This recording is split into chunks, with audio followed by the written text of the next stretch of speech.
history of free energy hidden. Perception is a business.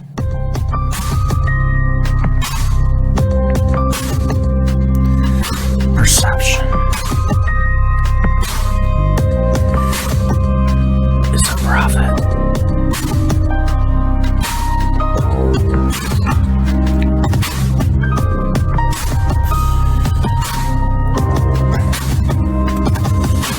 The history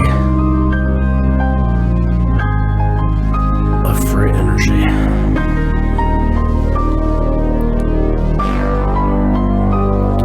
What is ego?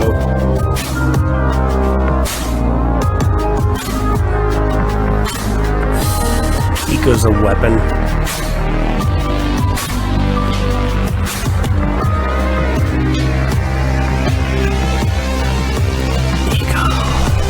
Is a weapon.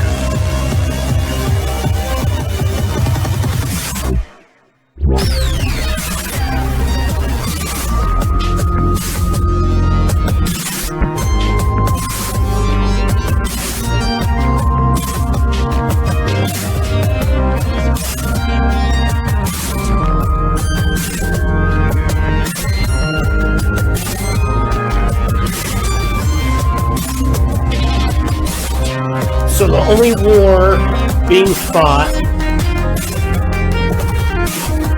in Earth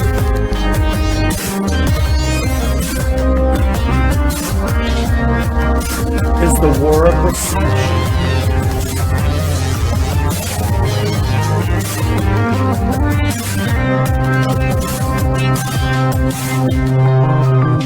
The only war being fought in Earth is the war of perception.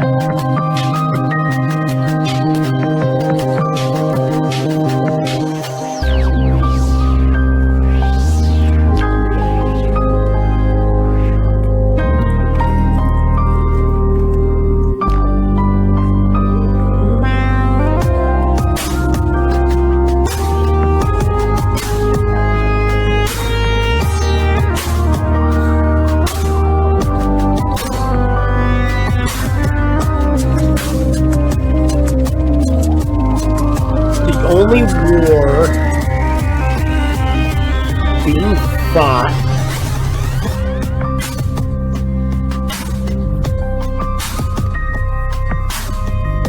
is perception.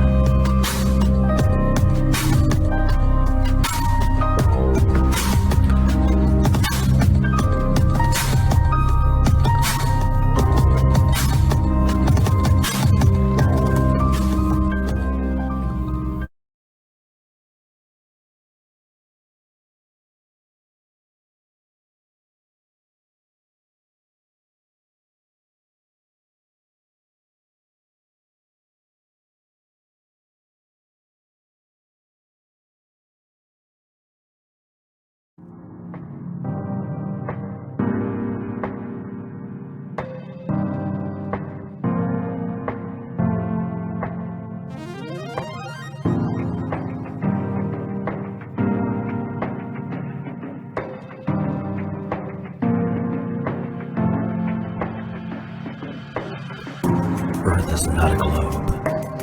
Earth is not a plane. Earth is a motherboard and an electrically generated simulation. Motherboard Earth. Earth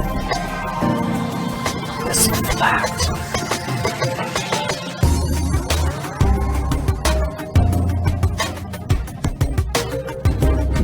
Earth is a motherboard. Harvesting atmospheric electricity.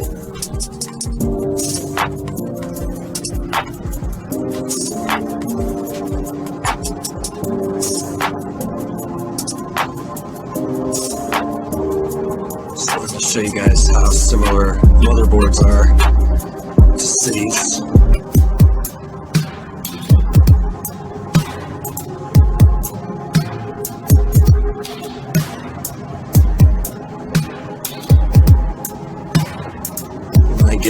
nice and close like that. It's hard to tell where the motherboard ends and the city begins.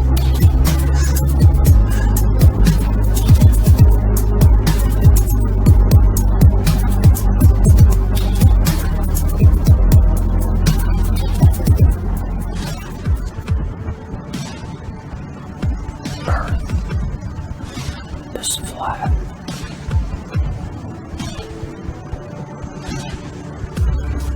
There's the electrical mass harnessing atmospheric electricity.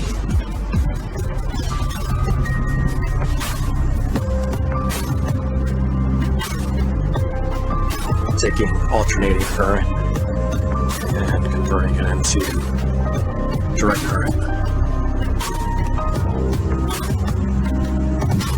They tell us. They tell us right in Clemson.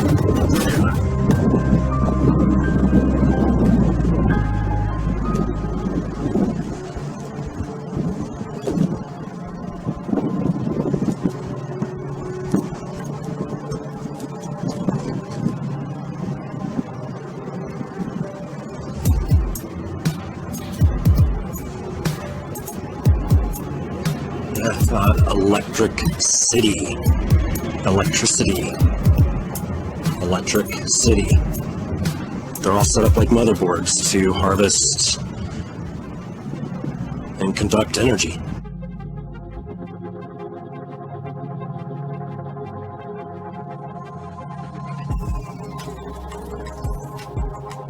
Throughout history, energy has been abundant and free. It's been harvested by ancient civilizations. At a certain point, there was a catastrophe, a mud flood, and all of this technology was buried. But there were a few who survived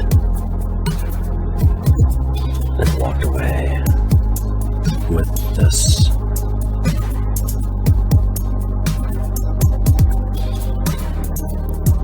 knowledge of free energy.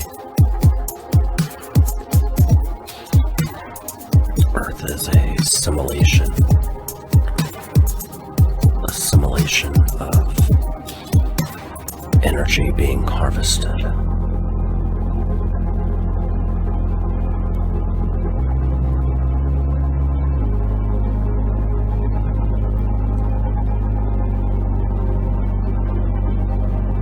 The plan. ET.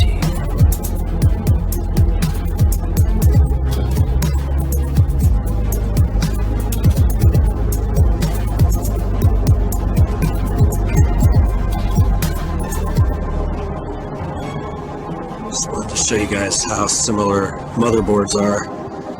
Cities.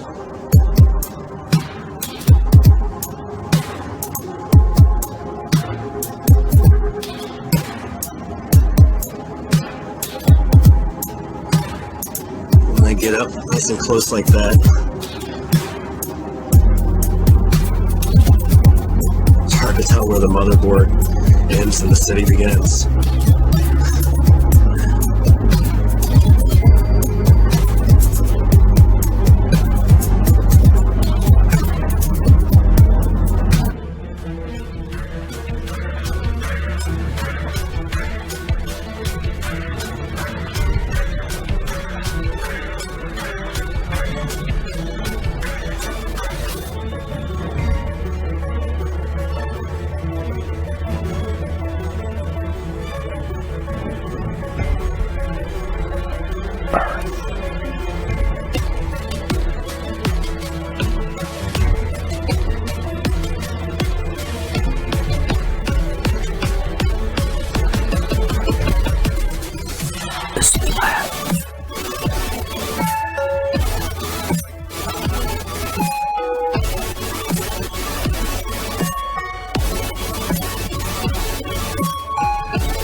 is not up. Earth is not down.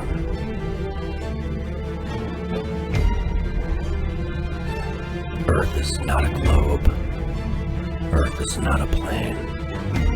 Earth is a motherboard and an electrically generated simulation.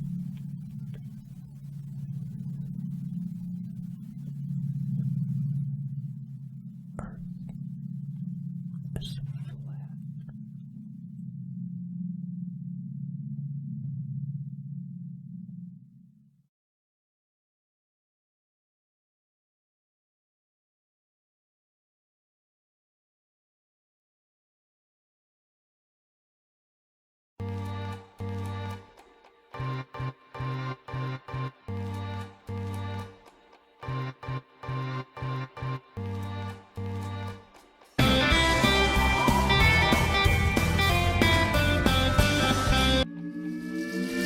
Hello friends and welcome to a new Happy Learning video. Today we're going to talk about some animals that existed 65 million years ago. I am sure you have heard about the dinosaurs, and I'm certain you have seen them in many films and cartoons featuring dinosaurs. But not everything that is told in these films is correct. So if you don't mind, let's find out what they are really like and how they lived. The first thing we need to understand is that people and dinosaurs never lived together. The dinosaurs lived before human beings existed, and they roamed the earth for approximately 135 million years. That's a really long time. They were the dominating vertebrates. Nowadays, more than 500 different species have been identified, thanks to bones and fossils found. All dinosaurs were oviparous, meaning they reproduced by laying eggs. But there were huge differences between them. Some were very small, while others were absolutely enormous.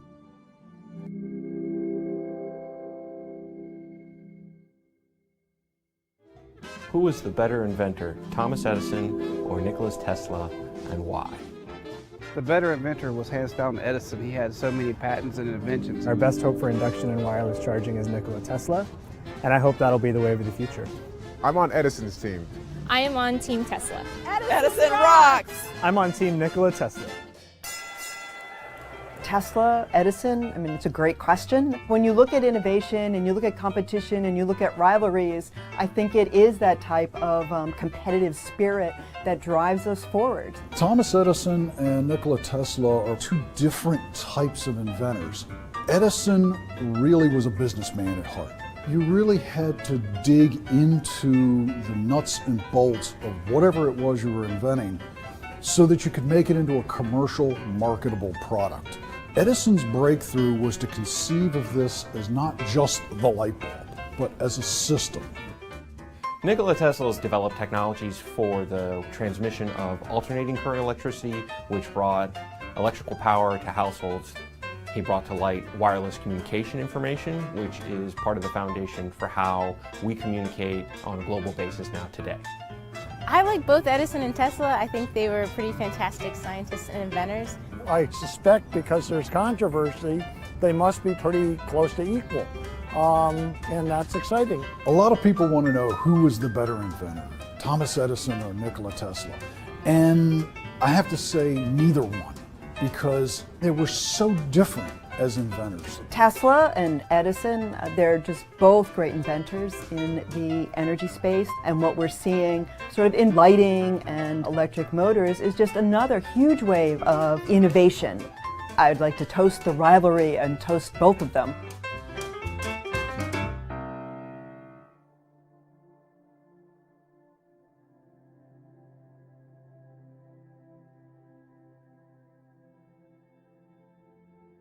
Hello, friends. Today, we'll learn about fossil fuels.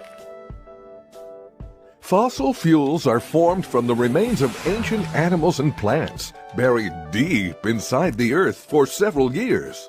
The three main types of fossil fuels are coal, oil, and natural gas. These are the result of the decomposition of dead animal and plant matter buried deep in the Earth's crust. These fuels are then pumped from underground and used in a number of ways. Oil. Oil is a thick black liquid. It's called petroleum. It's found very deep inside the ground, usually between layers of rock. To get the raw oil out, a large well is dug. The oil is then pumped out of the ground. It is carried in pipelines and large tanker ships. A refinery changes the raw oil into various products like gasoline, diesel fuel, and jet fuel. It's also burned in power plants for electricity production. The oil is burned, which produces gases that turn a turbine to create electricity.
Secrets from the Great Pyramid of Giza continue to unfold as scientists discover we can focus electromagnetic energy through its hidden chambers. RT's Trinity Chavez explains. Built by the ancient Egyptians more than 4,500 years ago, the ancient Pyramid of Giza is the oldest of the 7 wonders of the ancient world. But scientists are becoming more and more astonished as they make new discoveries about this mysterious landmark. Archaeologists in Egypt have stumbled upon a new discovery. They found that its shape focuses electromagnetic energy, such as radio waves, through its hidden chambers and under its base. Its ability to concentrate electric and magnetic energy was discovered by an international team of researchers led by scientists from ITMO University in the Russia city of St. Petersburg. According to These are the Great Pyramids of Egypt, literally man-made mountains of stone. They were incredibly difficult to build and costly for an ancient civilization like Egypt. And this raises the question, why build structures of this size and of this shape? Some of the answers may lie in religion or politics, but the extraordinary thing is that pyramids aren't unique to Egypt. All over the globe, people have constructed these towering triangular monuments. There must be powerful reasons why this form appears again and again throughout history. What is the significance of the pyramid's shape? And does their similar design mean pyramids were all built for the same purpose?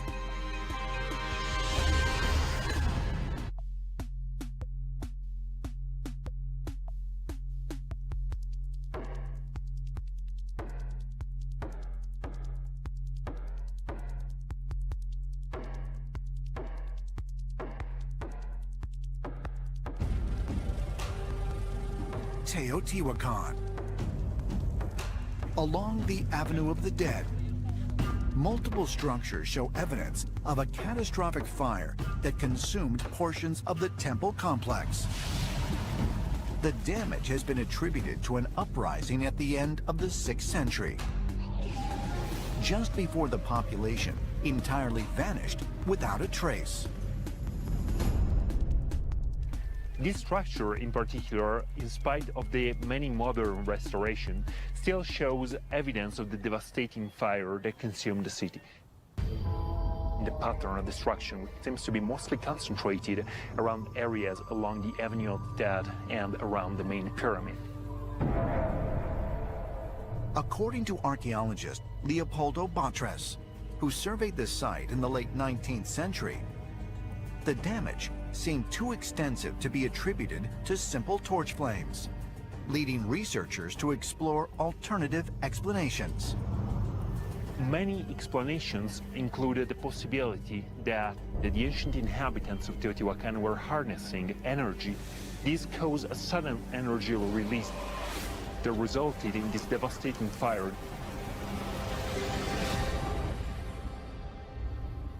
Could the curious finds of mica and mercury at the site help corroborate the theory that the burn marks we see along the Avenue of the Dead are from some sort of mechanical explosion?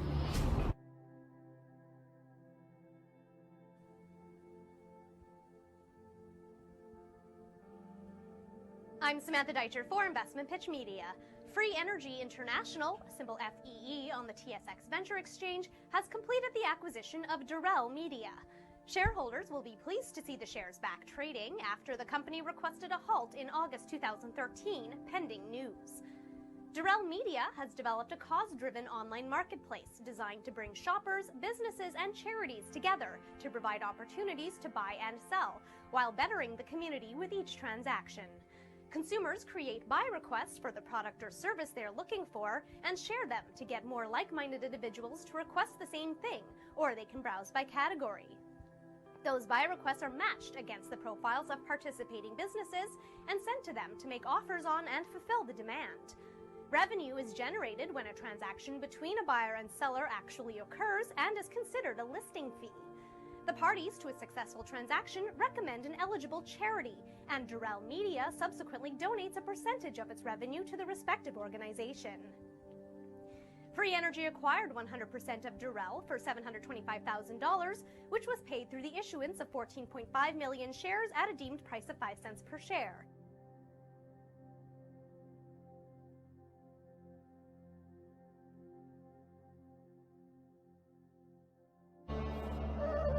The idea that civilizations progress from a primitive state to a more advanced one is a fallacy that evolutionists try to apply to history. If one abandons evolutionist nonsense and prejudice and looks at the historical references and findings with an unbiased mind, what one encounters is civilizations that used highly advanced technologies.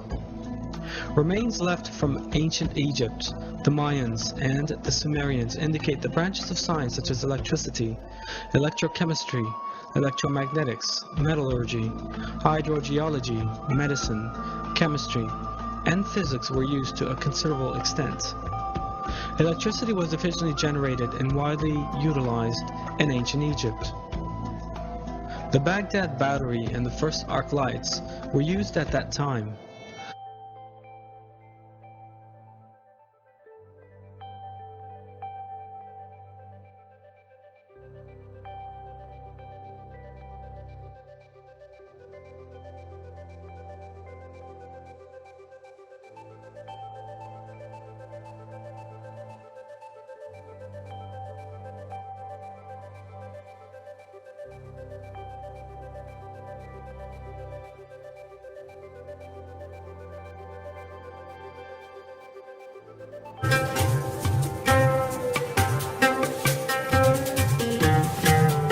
We felt very excited because no one was expecting such a massive thing inside the pyramid, which was not in any kind of theory.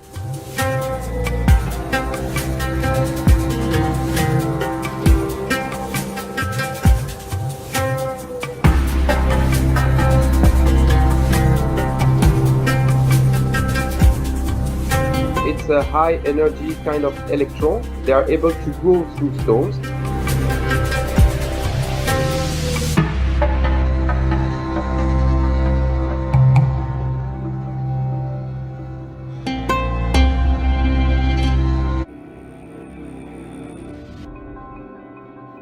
These are the Great Pyramids of Egypt, literally man-made mountains of stone. They were incredibly difficult to build and costly for an ancient civilization like Egypt. And this raises the question, why build structures of this size and of this shape? Some of the answers may lie in religion or politics, but the extraordinary thing is that pyramids aren't unique to Egypt. All over the globe, people have constructed these towering triangular monuments. There must be powerful reasons why this form appears again and again throughout history. What is the significance of the pyramid's shape? And does their similar design mean pyramids were all built for the same purpose?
So just doing a little stargazing tonight.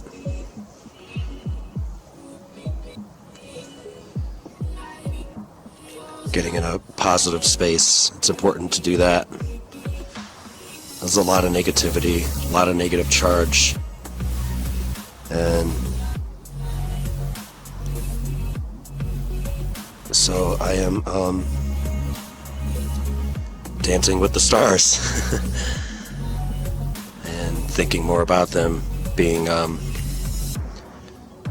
schematics in the sky. All the constellations, all the lines that connect all the stars are misdirection. If we connect the dots a little differently, they are schematics for technology, architecture, free energy. And what a great place to put schematics. And the stars, they never change. So you got your blueprint right there for all generations to come.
my desire, if not my duty, to try to talk to you journeymen with some candor about what is happening to radio and television. And if what I say is responsible, I alone am responsible for the saying of it. Our history will be what we make of it. And if there are any historians about 50 or 100 years from now, and there should be preserved the kinescopes of 1 week of all 3 networks, they will there find, recorded in black and white and in color, evidence of decadence, escapism, and insulation from the realities of the world in which we live.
The pipe organ doesn't naturally crescendo or decrescendo. When you hit a key, it opens a valve and it lets air through the pipe, so it's a constant volume for that pipe.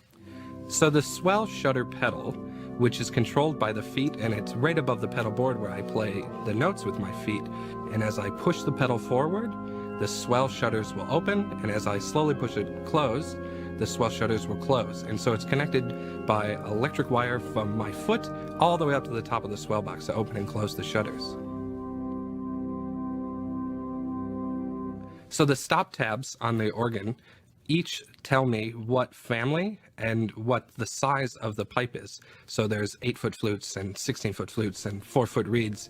And so I know what to turn on for what sound that I want. And the more of those that I have down, the louder the sound is going to be, because the more pipes I have playing together. And the fewer is when you get the purity of an individual sound. And so the organ has these great big chests that fill with air, and they're waiting for me to press these notes. And then they activate, and as I hit the keys, all of these things open up, and it just lets this air rush out into the pipes.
Secrets from the Great Pyramid of Giza continue to unfold as scientists discover we can focus electromagnetic energy through its hidden chambers.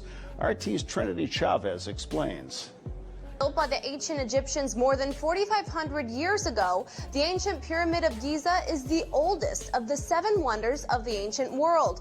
But scientists are becoming more and more astonished as they make new discoveries about this mysterious landmark. Archaeologists in Egypt have stumbled upon a new discovery. They found that its shape focuses electromagnetic energy, such as radio waves, through its hidden chambers and under its base. Its ability to concentrate electric and magnetic energy was discovered by an international team of researchers.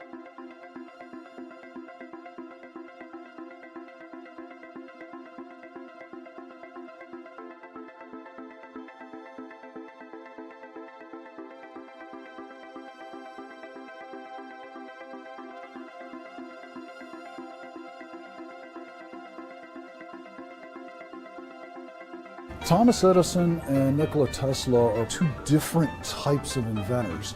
Edison really was a businessman at heart. You really had to dig into the nuts and bolts of whatever it was you were inventing so that you could make it into a commercial, marketable product. Edison's breakthrough was to conceive of this as not just the light bulb, but as a system. Nikola Tesla has developed technologies for the transmission of alternating current electricity, which brought electrical power to households. He brought to light wireless communication information, which is part of the foundation for how we communicate on a global basis now today.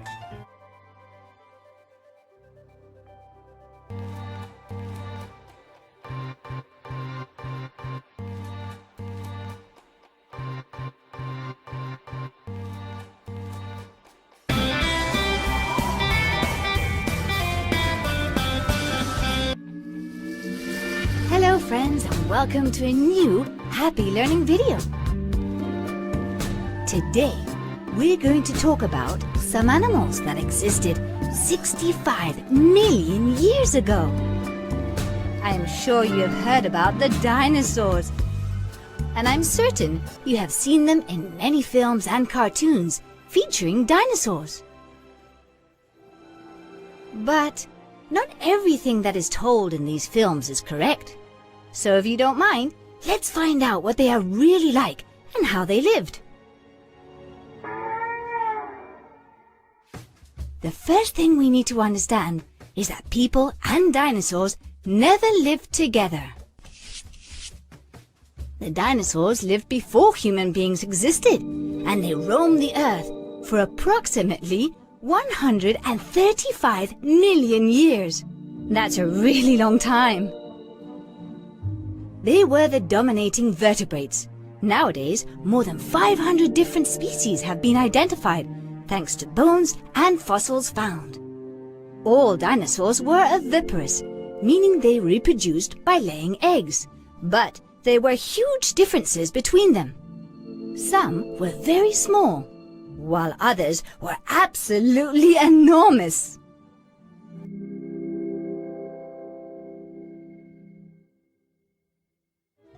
Who was the better inventor, Thomas Edison or Nikola Tesla, and why? The better inventor was hands down Edison. He had so many patents and inventions. Our best hope for induction and wireless charging is Nikola Tesla, and I hope that'll be the wave of the future. I'm on Edison's team. I am on Team Tesla. Edison rocks! I'm on Team Nikola Tesla.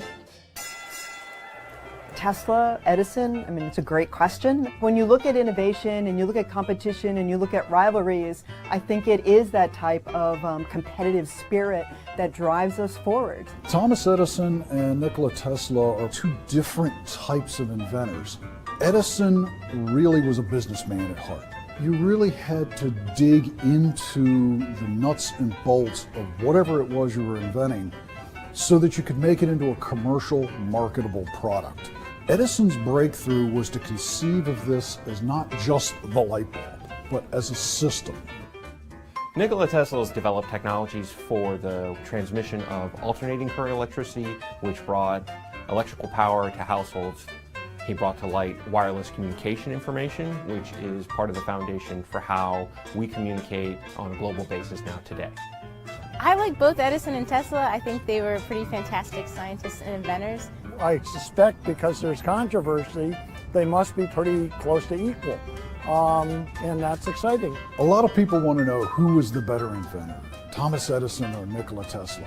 And I have to say neither one, because they were so different as inventors. Tesla and Edison, they're just both great inventors in the energy space. And what we're seeing sort of in lighting and electric motors is just another.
This is a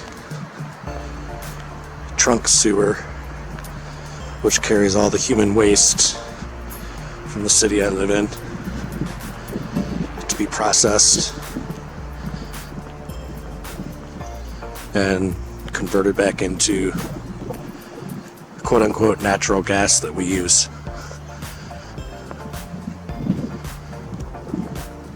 Harvesting us on multiple levels, our energy, our bodies, and what comes out of our bodies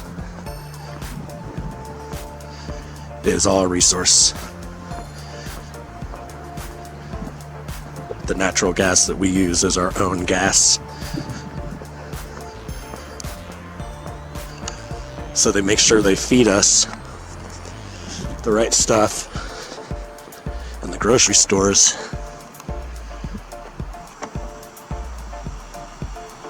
so that we produce the right output.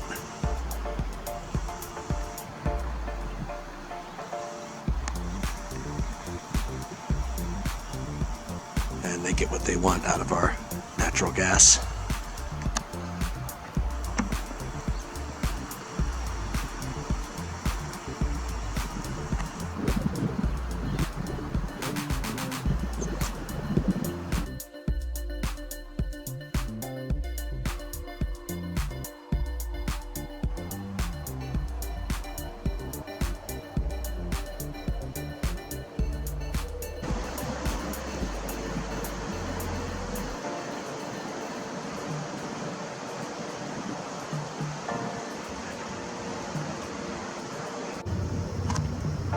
Nice big walls.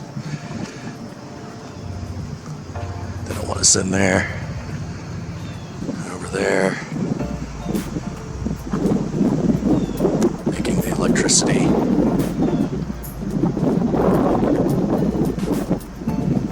All the mass harvesting it.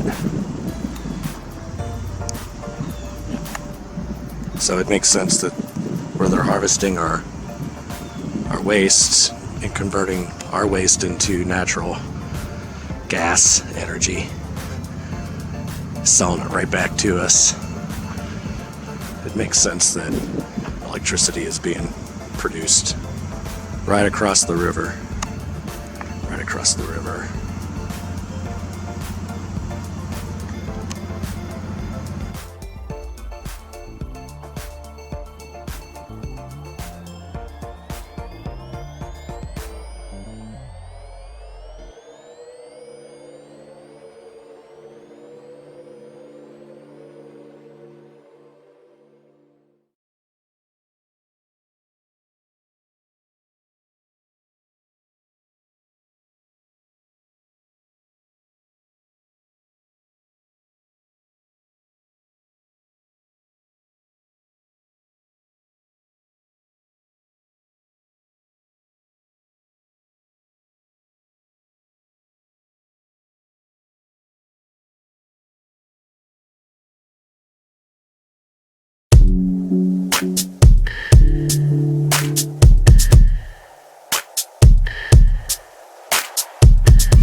When you think of flying animals, what do you think of?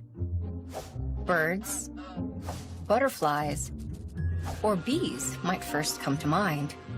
But what about spiders? Even though they don't have wings, it turns out that spiders are actually some of nature's best aviators. So, how do spiders take to the skies?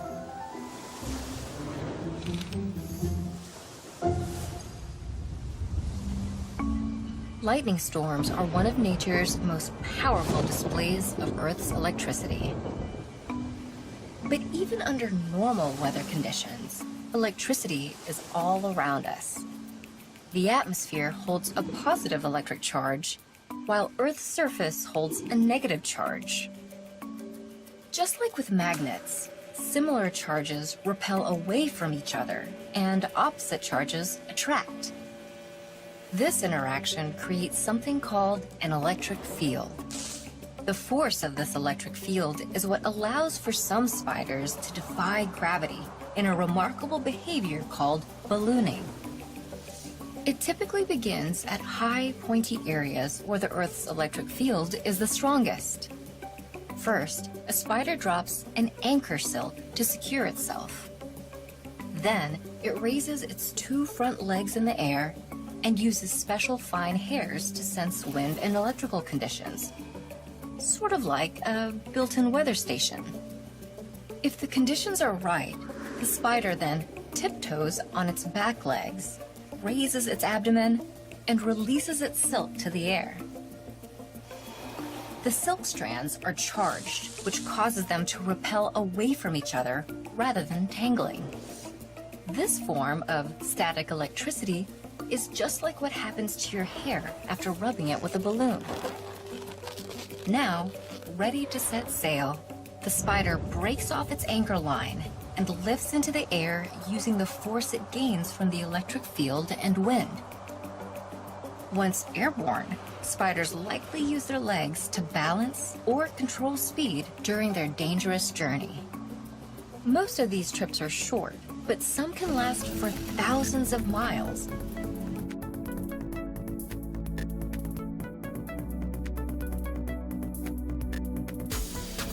Sometimes scientists assume that, like kites, ballooning spiders can fly because their silken threads generate enough lift to ride currents of air. But according to a study published in Current Biology this week by researchers at the University of Bristol in the UK, they don't actually need a breeze at all. It turns out spiders can fly using the electricity in our atmosphere.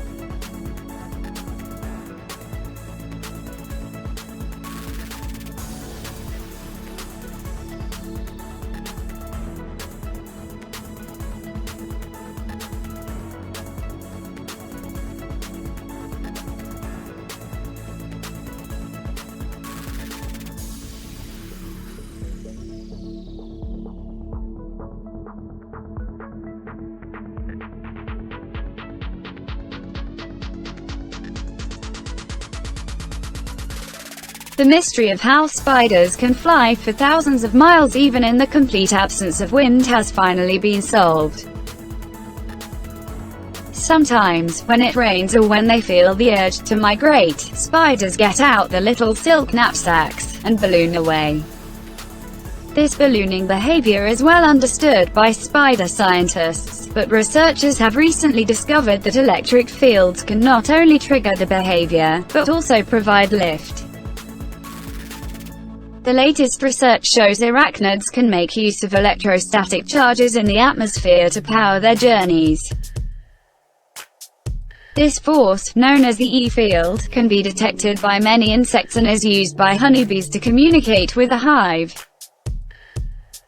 They travel via the atmospheric potential gradient, an electric circuit between Earth and the ionosphere, the part of Earth's upper atmosphere that's ionized by solar radiation. Sensory hairs called trichobothria found on the surface of the spider's exoskeletons move in response to electric fields. This suggested spiders can feel the charge in the air using the same sensory hairs used to detect a breeze. Many spiders balloon using multiple strands of silk that splay out in a fan-like shape, which suggests that there must be a repelling electrostatic force involved.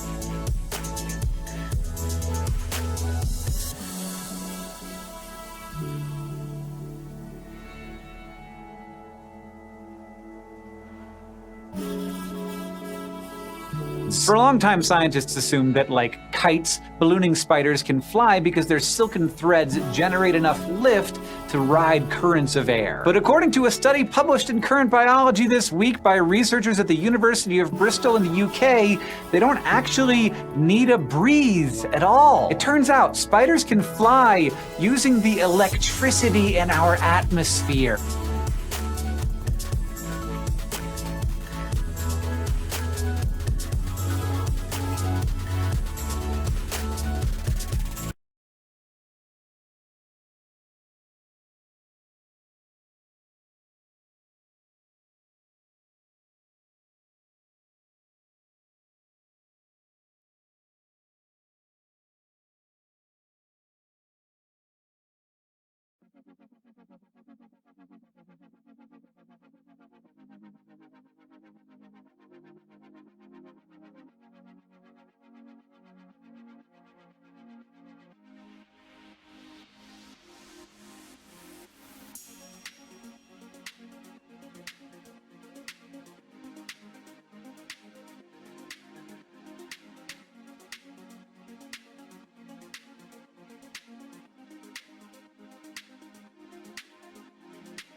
Hey guys, I'm just out looking for satellites and can never seem to see any. Everything that we're told through the media tells us that we're surrounded by them and they're all out in space.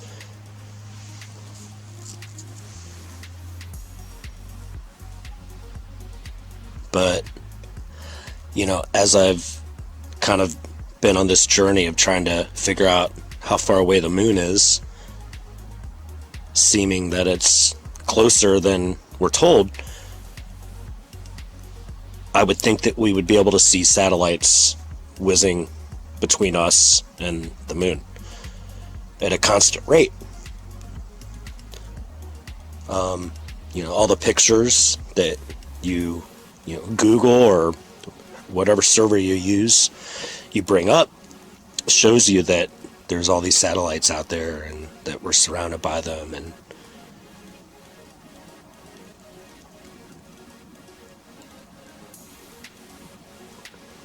so we should be able to see them. But what I think is the reason we can't see them is because they're inside of the Earth's atmosphere.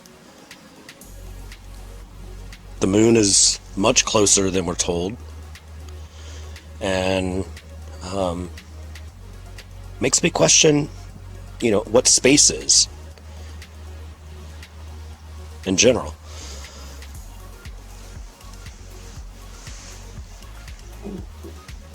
So, satellites, if they are real, are they just turbine-driven free energy engines that are inside the Earth's atmosphere?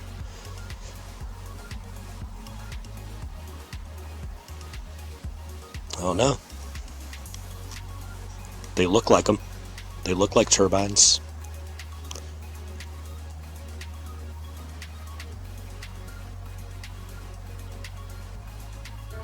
The coolest idea I've heard recently for ion engines is the idea of an air-breathing engine under development by the European Space Agency.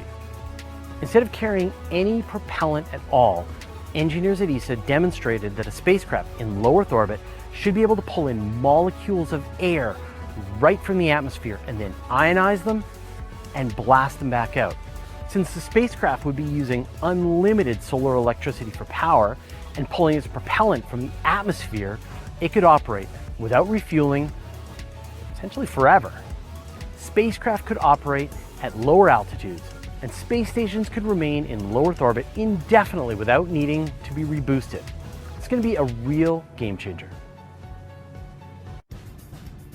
People always ask me why we're stuck with chemical rockets. Seriously, exploding a bunch of hydrogen or kerosene is the best that we can do? Good news! There are other exotic science fiction sounding propulsion systems out there which use electromagnetic fields to accelerate atoms, allowing their spacecraft to accelerate for months at a time. I'm talking about ion engines, of course, and several spacecraft have already used these exotic thrusters to perform some of the most amazing missions in the exploration of the solar system. There are other ways ion thrusters can be scaled up. NASA is testing a high-thrust version of ion engines known as the X3 Hall thruster. This engine is capable of blasting out ions and produces 5.4 newtons of force. Again, not much, but remember that previous thrusters top out in the thousands of newtons. I said that ion engines produce very little thrust, but there are some ideas to boost their output.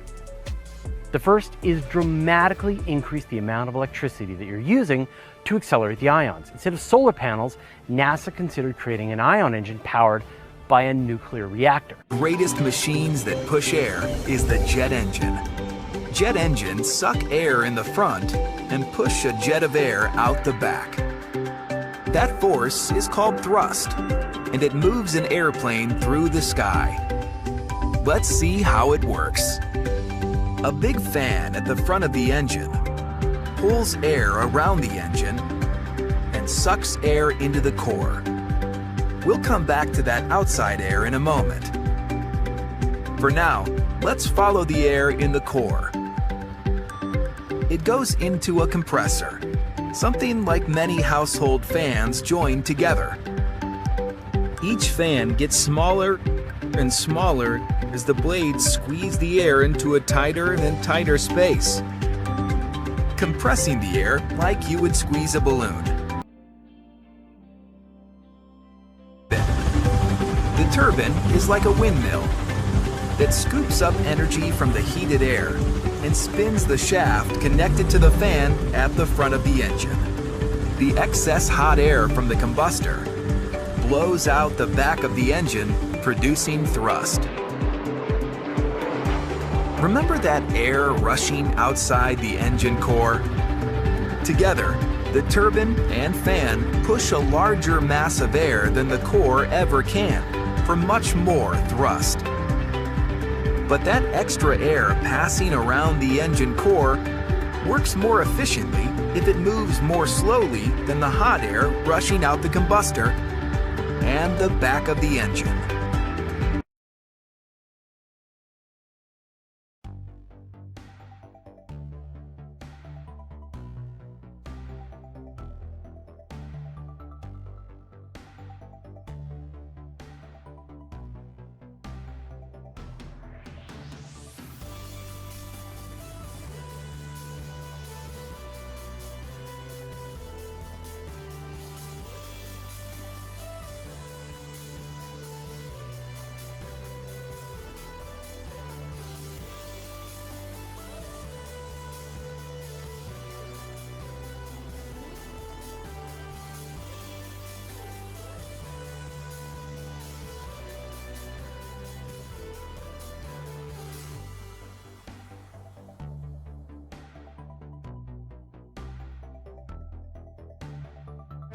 The coolest idea I've heard recently for ion engines is the idea of an air-breathing engine under development by the European Space Agency.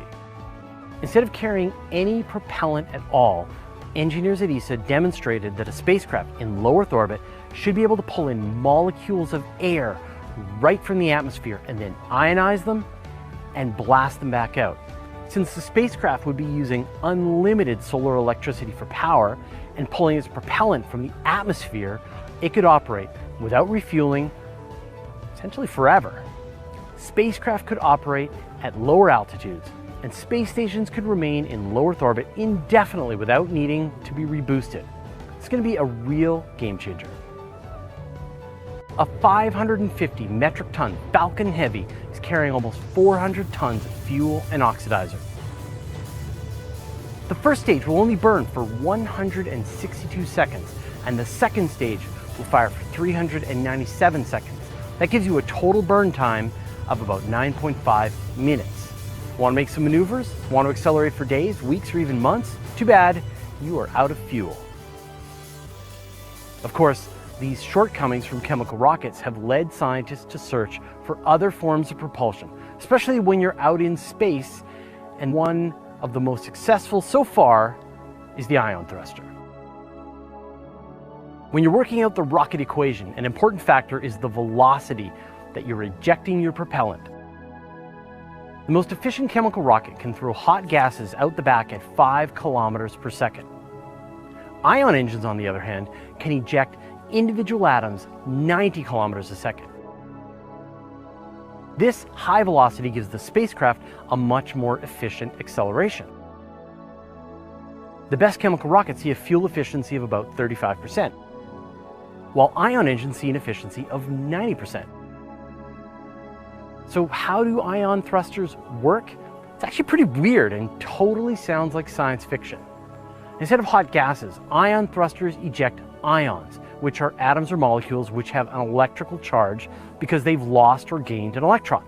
In the case of an ion engine, they're emitting positively charged ions, which have lost an electron. Once you've got ions, you can direct them with a magnetic field, accelerating them into space at tremendous speeds. So where do they get all the ions? The thrusters create them by generating a plasma inside the spacecraft, and they bombard neutral propellant atoms of some gas like xenon with electrons. These collisions release even more electrons from the propellant, turning them into positively charged ions. This plasma soup of electrons and positively charged ions has an overall neutral charge. The electrons are held in the chamber, leading to more ionizing events, while the positive ions are siphoned out through a grid at the end of the chamber. As they pass through this grid, high voltage accelerates them out the back of the spacecraft at speeds of up to 90 kilometers per second. For each ionized particle that the spacecraft can kick out, it gets a tiny kick in return. The whole system is powered by solar panels, so the spacecraft itself doesn't need to carry any kind of battery or power system, minimizing the total weight that it has to carry. The big problem is that the kick really is tiny. The thrust of ion engines is measured in millinewtons, like thousandths of a newton. Hold a piece of paper in your hand. That's the kind of forces involved. But they can operate for days, weeks, even months, accelerating and accelerating long after chemical rockets would have run out of fuel. So if you're already out of the gravity well of a planet, they're very efficient engines for dramatic changes in velocity. NASA and other space agencies have actually used ion engines very successfully in a range of missions. They've been developing this thruster concept for decades, but were never willing to risk it on an active mission where a failure could end it. So NASA gathered up a bunch of these risky technologies and packaged them together as the Deep Space One mission, which launched in 1998. Deep Space One was equipped with 12 different technologies that NASA wanted to test out, including low-power electronics, solar concentrator arrays, various scientific instruments, and a solar electric propulsion system.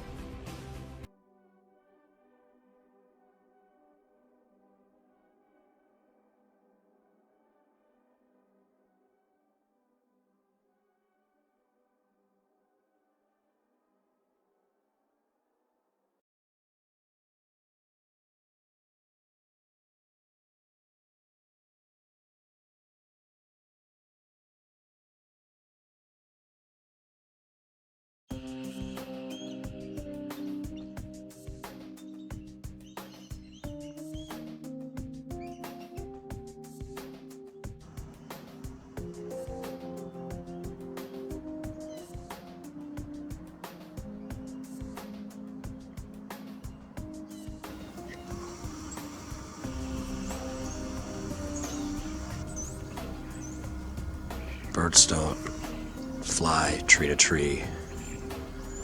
They sail, finding the next power station to charge. They're not resting, they're charging, collecting the electrical charge from the trees for flight.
Our history will be what we make of it. And if there are any historians about 50 or 100 years from now, and there should be preserved the kinescopes of 1 week of all 3 networks, they will there find, recorded in black and white and in color, evidence of decadence, escapism, and insulation from the realities of the world in which we live. We are currently wealthy, fat, comfortable, and complacent. We have a built-in allergy to unpleasant or disturbing information. Our mass media reflect this. But unless we get up off our fat surpluses and recognize that television in the main is being used to distract, delude, amuse, and insulate us, then television and those who finance it, those who look at it, and those who work at it may see a totally different picture too late.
Guess what? Guess what is a big secret?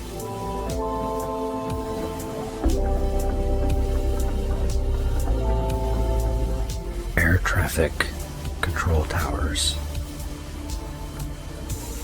are harvesting free energy.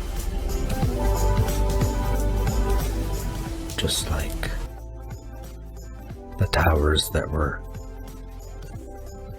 used and squashed, but they weren't. They're being used today. Energy is free. Energy is being harvested out of the atmosphere. Airports are designed just like motherboards.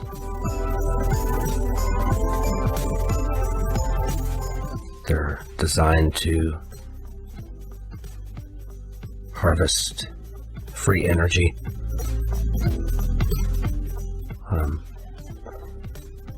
Creating the frequency needed for their turbines to work. Runways are set up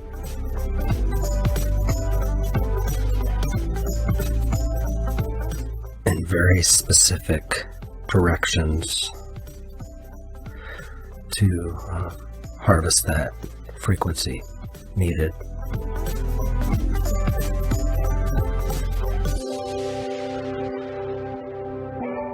They need this intake, they need this compression, they need this resonation,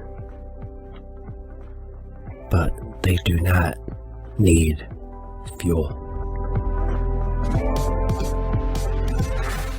They do not fly with liquid fuel.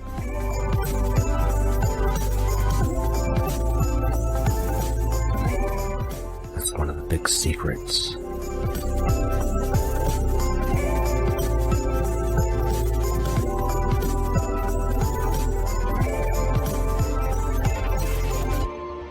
They tell us they fill all these airplane wings, jet wings, with all that fuel. And right here they show you it's air. Air. These jokers. And why would they be fueling a wing up into it from the bottom? That makes no sense. Liquid falls. You know, what? He has sunglasses on here. No eye protection, no arm protection. All this fuel being pumped into this wing, supposedly. Not protecting himself at all. Meanwhile, right back here, they're telling you it's air. It's air that is flying these planes. Compression. You know, the cabin compresses so the plane can levitate. That's the real zero gravity.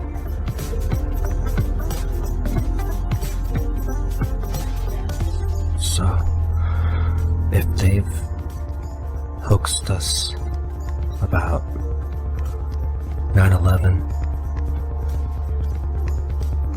and hoaxed us about jet fuel, all this fuel being in the wings, if that's not possible, if jets fly on free energy, it proves that 9/11 was staged. If that's not jet fuel burning, because jets don't use fuel,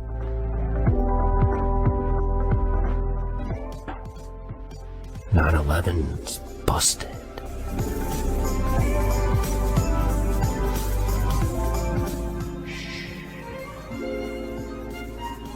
Free energy is the big secret.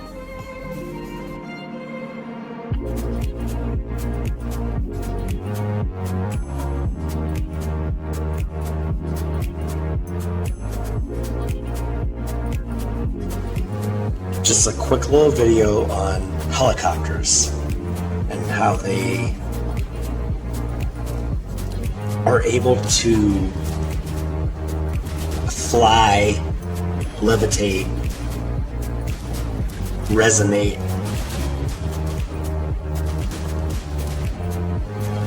without the rotary blades spinning. Hang on a second.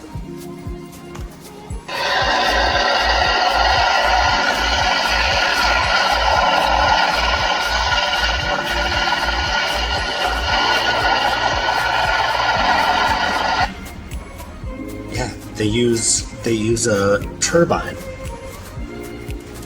engine. A second.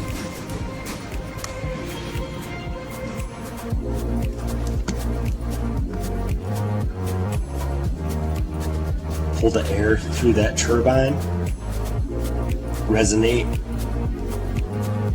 Helicopters don't fly, they levitate.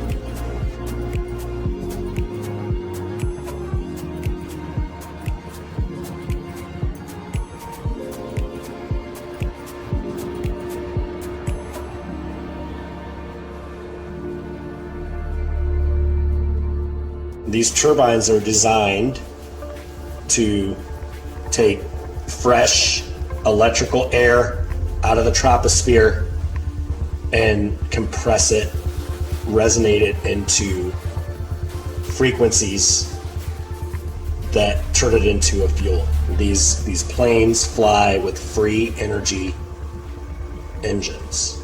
That's why this is such an important subject, because it's one of the biggest hoaxes they're pulling on us. You know, they charge us for fuel when they're not using it. It hides a free energy engine that could be used, you know, to solve the quote-unquote energy crisis. I mean, imagine if we had a free energy engine that we could use for everything, that just used the air. That would solve the, if it's made up or not or whatever, the energy crisis. Another thing that it hoaxes us on is it's like, if there's no fuel used in jet engines, then there was no fuel burning on 9/11, dudes. So, right? Kills that whole thing too.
Our history will be what we make of it.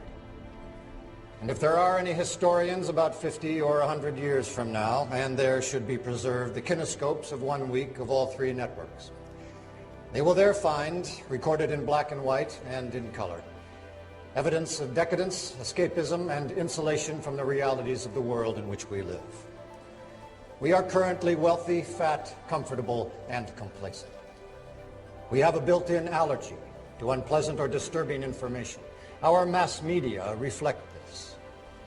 But unless we get up off our fat surpluses and recognize that television in the main is being used to distract, delude, amuse, and insulate us, then television and those who finance it, those who look at it, and those who work at it may see a totally different picture too late.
energy machines. Liquid fuel is an illusion.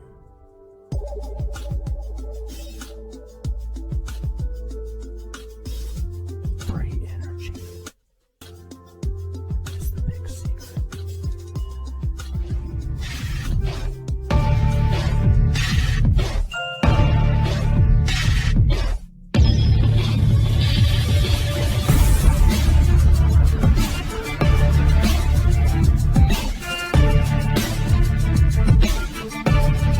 Of free energy technology is currently being used by the industries that operate above the general population or populace.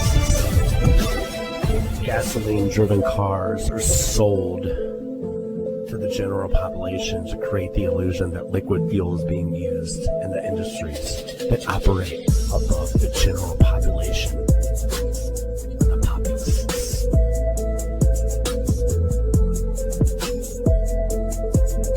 Liquid fuel is an illusion.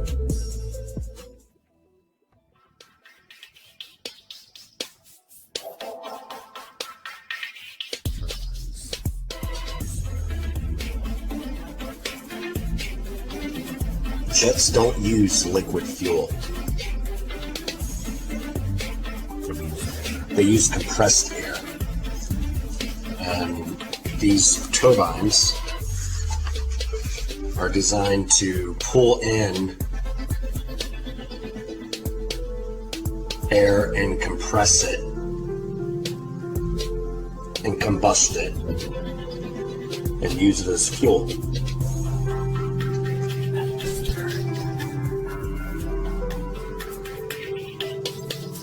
Air is fuel.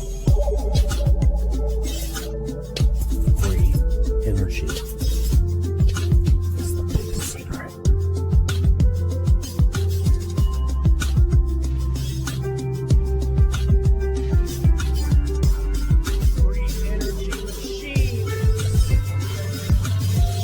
Free energy turbines are used to achieve light and thrust.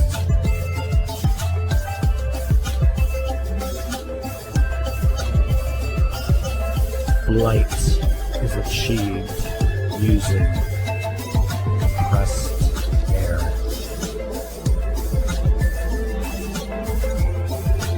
Light is levitation.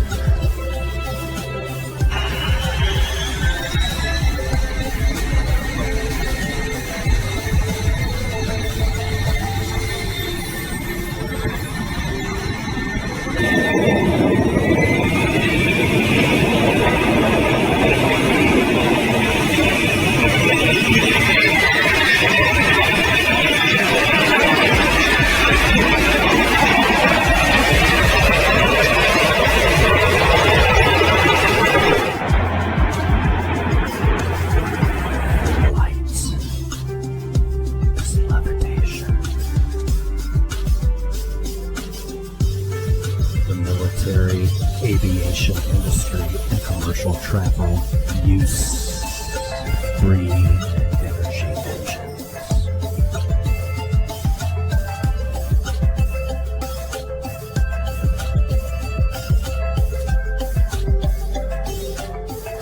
Air is fuel.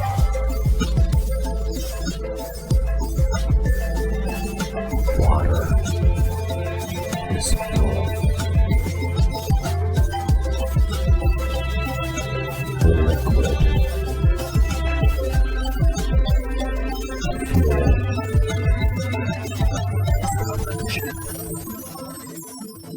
Liquid fuel is an illusion.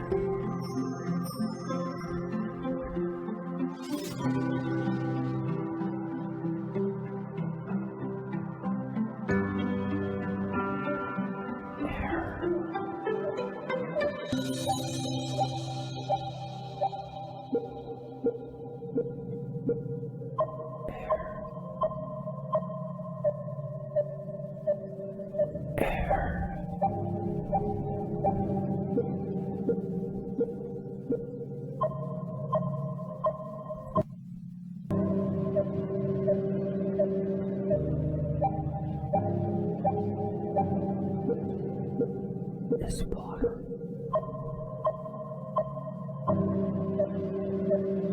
Air is fuel.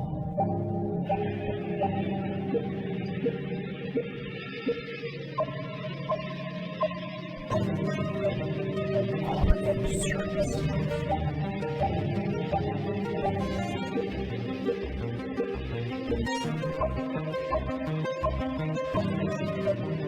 are using air for fuel.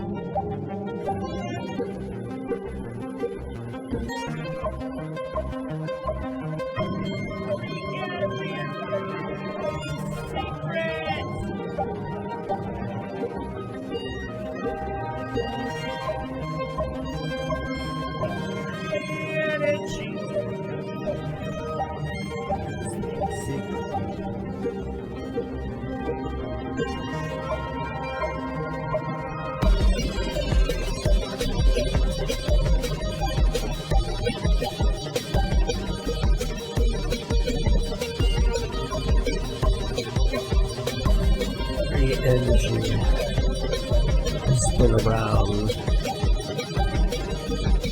for hundreds of years.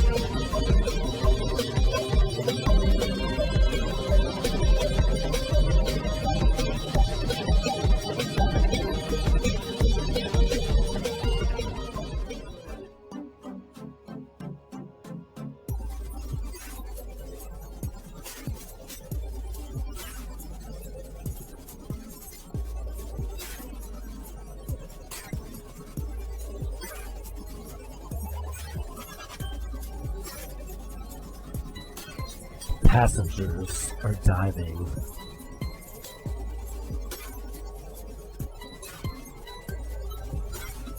The atmosphere is the vessel.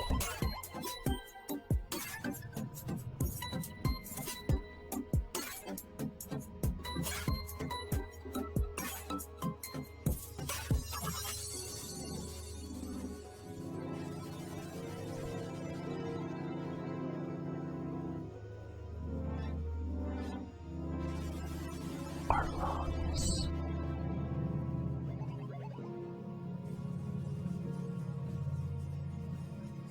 Control.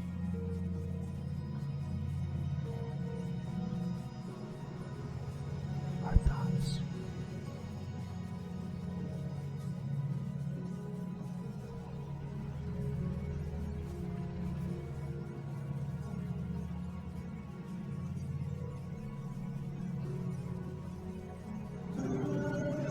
That one is?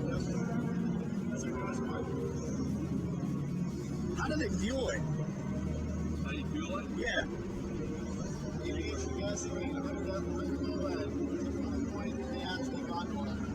Aviation gasoline? Yes. Avgas 110. What a Cessna would use. Okay. Just 200 horsepower each engines up on the side. 200 horsepower on this side, one on the side, one on the side. And helium is the lifting gas. Thank you. So, helium is the lifting gas. Liquid fuel stored in this wing? Come on. Well, when you're combat fully loaded with fuel, to get you into target, and then they can drop the fuel tanks, which gives the aircraft Helium tanks. ability and maneuverability right having the tanks. So those, they can drop those off. The big one underneath. Helium is lifting gas. 14,000, 16,000 pounds of bomb. And that's extra fuel. And they fuel it up on top. Yeah, there's a port, I believe, something on the Or the sun. And the moon. Helium too.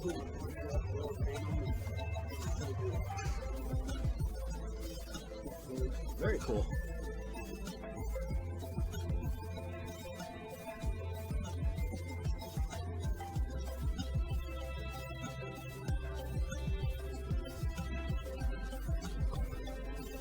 Liquid fuel is an illusion.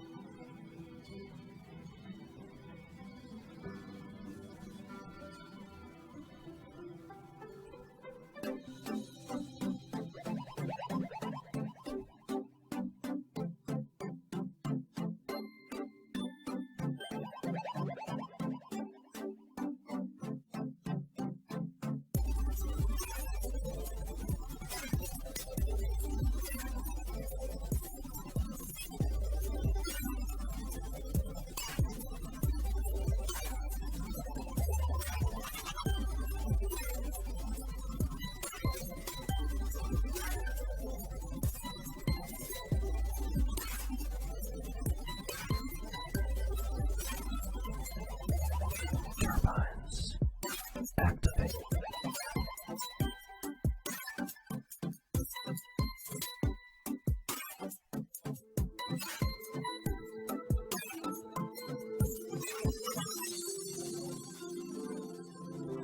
Weightlessness.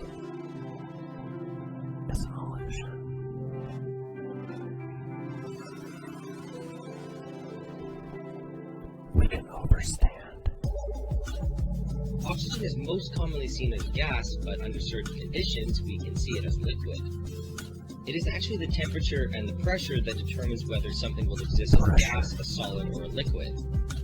In the atmospheric pressure that we live in, oxygen is a gas, but if we increase the pressure enough or lower the temperature enough, we can put it back into a liquid or even a solid. This can be pretty easily visualized in a graph, which is known as a phase diagram. At home, putting something under extreme pressure is kind of hard and dangerous, but cooling it down is much easier and safer. The boiling point of liquid oxygen is slightly higher than liquid nitrogen.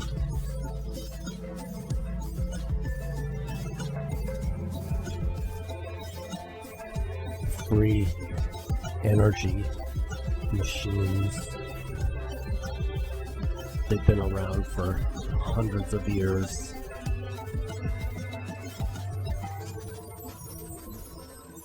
Helium is abundant. We don't need helium.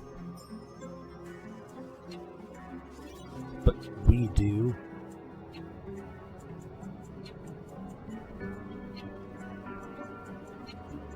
So do the astronauts.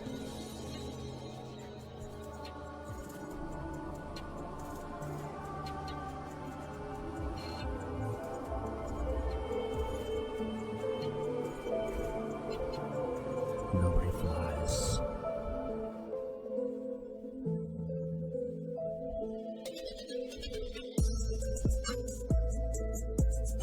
Nobody flies.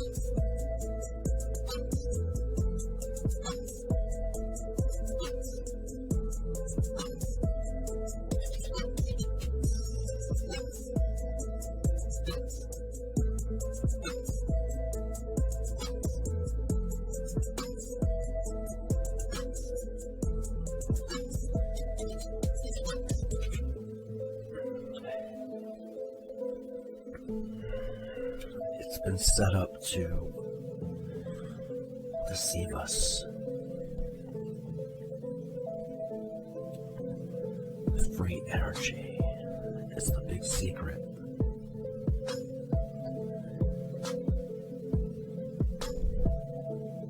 Liquid fuel, it's an illusion.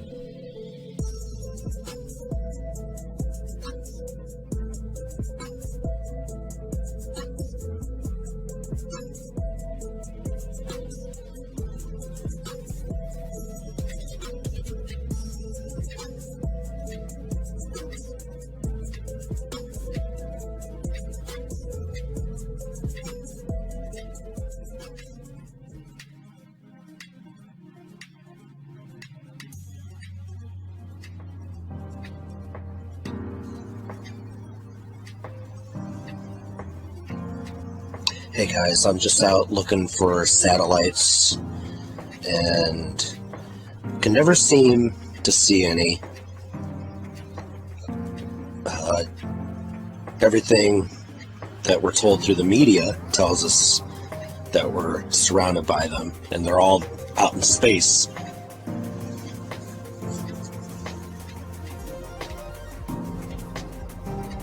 But, you know, as I've kind of been on this journey of trying to figure out how far away the moon is, seeming that it's closer than we're told, Distance is a hoax. I would think that we would be able to see satellites whizzing between us and the moon at a constant rate. You know, all the pictures that you Google or whatever server you use, you bring up, shows you that there's all these satellites out there and that we're surrounded by them.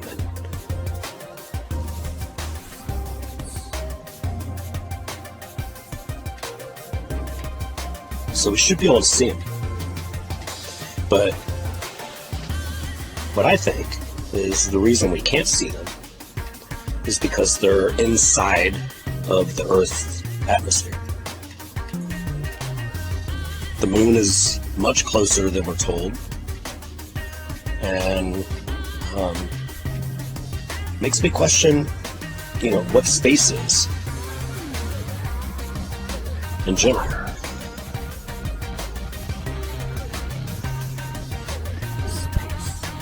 So, satellites, if they are real, are they just turbine-driven free energy engines that are inside the Earth's atmosphere? And water.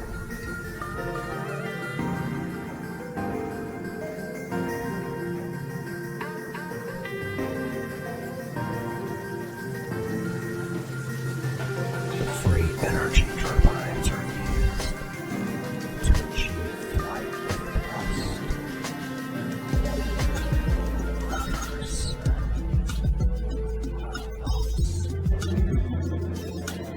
Flight is achieved using compressed air.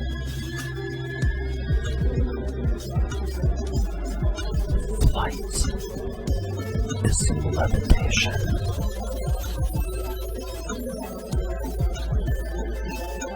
Fascinating. In Earth's atmosphere.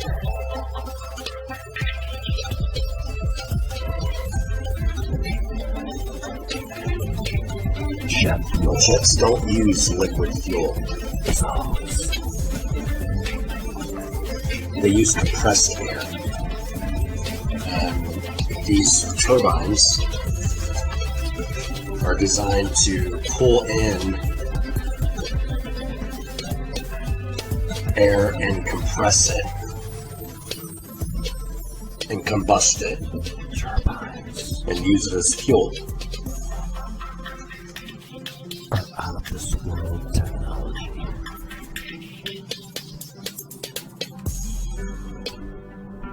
Turbines are lungs.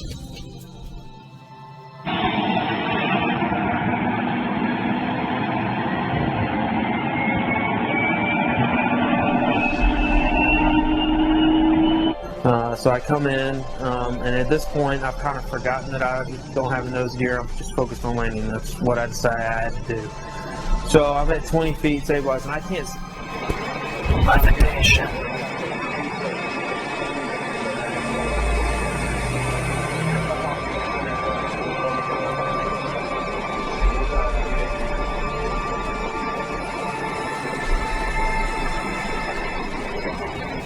We can overstand!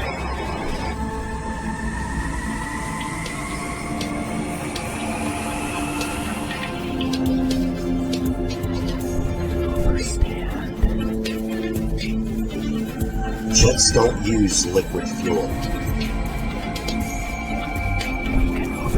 They use compressed air.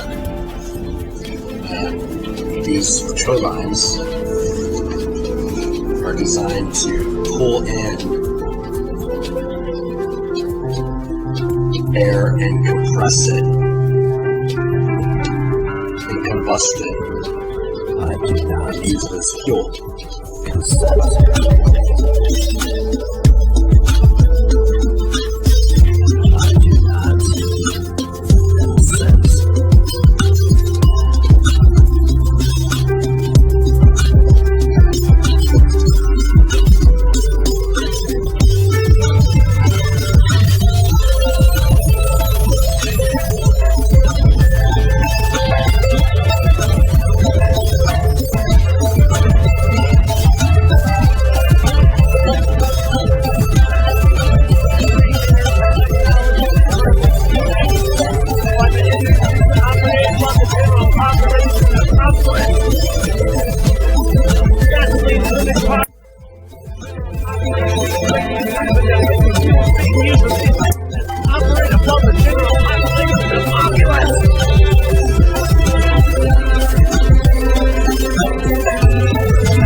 I do not consent.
is not a globe. Earth is not a plane. Earth is a motherboard and an electrically generated simulation. Motherboard Earth. Earth is flat.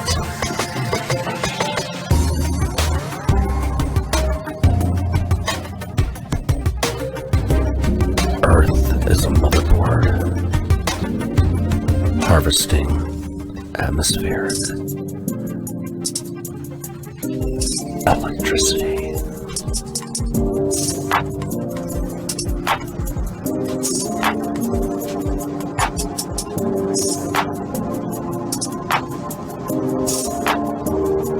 So I'll show you guys how similar motherboards are to cities.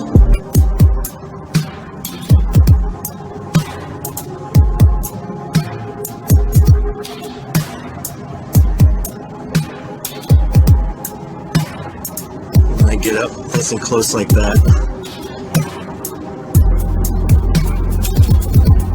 It's hard to tell where the motherboard ends and the city begins.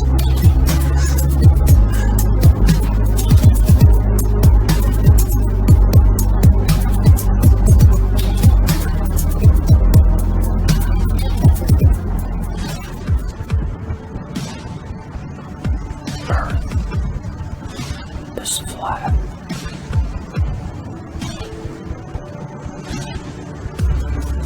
There's the electrical mass harnessing atmospheric electricity.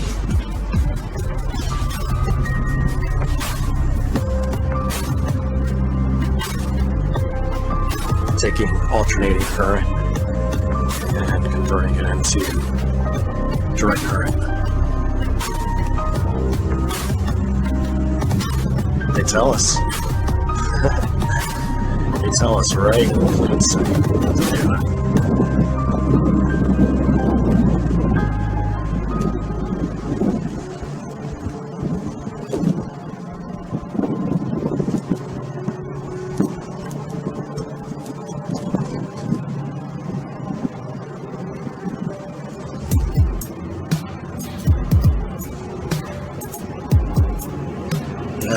Electric city.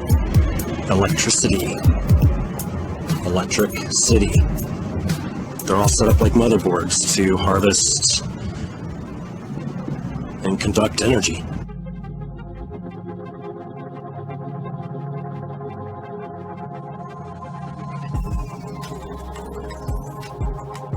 Throughout history, energy has been abundant and free. It's been harvested by ancient civilizations. At a certain point, there was a catastrophe,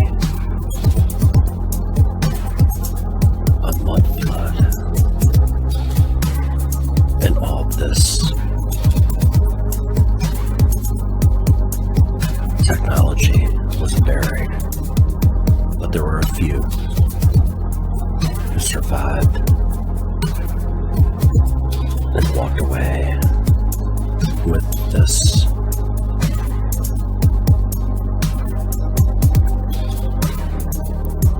knowledge of free energy. Earth is a simulation of energy being harvested.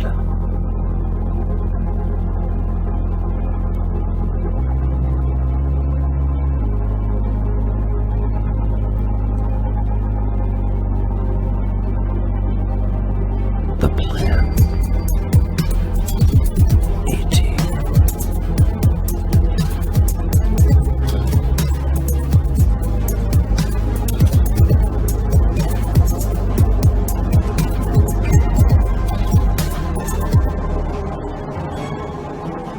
Show you guys how similar motherboards are to cities.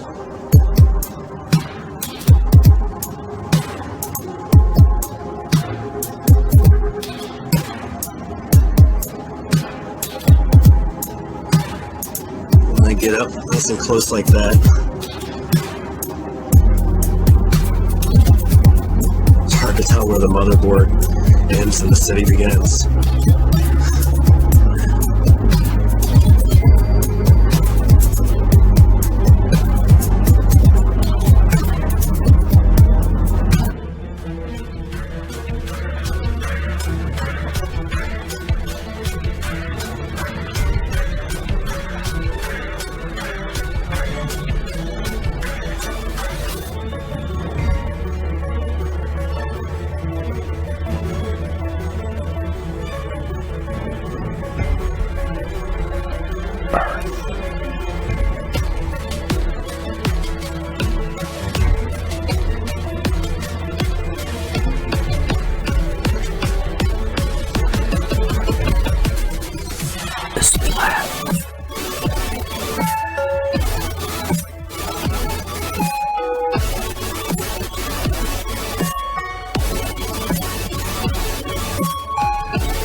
Is not up. Earth is not down.